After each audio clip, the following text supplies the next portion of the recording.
நம்ம பைட்ஸ் எடுத்துட்டு இருக்கப்ப நம்ம ரெகுலர் கஸ்டமரை சில பேர் பார்த்தோம். அவங்க சொல்றத நீங்களே கேளுங்க. அல்லங்கஸ்னாலே அண்ணா நகர் தானேப்பா.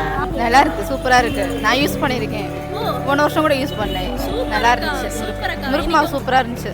அப்போ அவங்களே கொண்டு வந்து விற்பாங்க. ராகி பவுடரு எல்லாமே, சத்து மாவு நாங்களே காய வைக்கிறோம், சுத்தமாக செய்கிறோம் சொல்லி கொண்டு வந்து கொடுப்பாங்க. பத்தெல்லாம் கொண்டு வந்து கொடுப்பாங்க. பேத்தி எல்லாத்தையும் கண்டிப்பா ப்ராடக்ட் வாங்குறேன் நான். அப்படியா? நம்ம ஏரியாவில் எல்லா மளிகை கடையிலும் அல்லங்கஸ் தானேப்பா இருக்கு, நாங்கள் வாங்குவோம். ஆமா, நம்ம திருச்சியில மத்த எல்லா கடைகள்லயுமே இருக்கு. எப்பல இருந்து நீங்க வாங்கிட்டு இருக்கீங்க? நிறைய நாள் ஒரு 5-6 வருஷமா வாங்குறேன். இப்போ நீங்க எந்த ஏரியா பட்டி? ராமலிங்கம். ஒரையூர் ராமலிங்கம். நூறடி ரோட்டில் இருக்குல்ல, அங்கே வந்திருக்கோம். நீங்கள் சொல்கிற அந்த பவுடர் ப்ராடக்ட் வந்து கலப்படம் இல்லைன்னு தெரியும் எங்களுக்கு. உங்களுக்கு மட்டும் இல்ல, மக்கள் எல்லாருக்கும் தெரியற வரைக்கும் ரொம்ப ரொம்ப சந்தோஷம். வாழ்த்துக்கள். உங்களுக்கு நம்ம அல்லங்குஷோட இன்ஸ்டன்ட் அதிரசம் மிக்ஸ் ஃப்ரீ. இந்த தீபாவளியை இன்னும் சுலபமாக்கிறதுக்காக எங்க அல்லங்குஷ் இன்ஸ்டன்ட் அதிரசம் மிக்ஸை வச்சு சூப்பரா கொண்டாடுங்க. கண்டிப்பா எங்க ப்ராடக்ட்டை யூஸ் பண்ணுங்க. நெக்ஸ்ட் டைம் நீங்களே கேட்டு வாங்குவீங்க.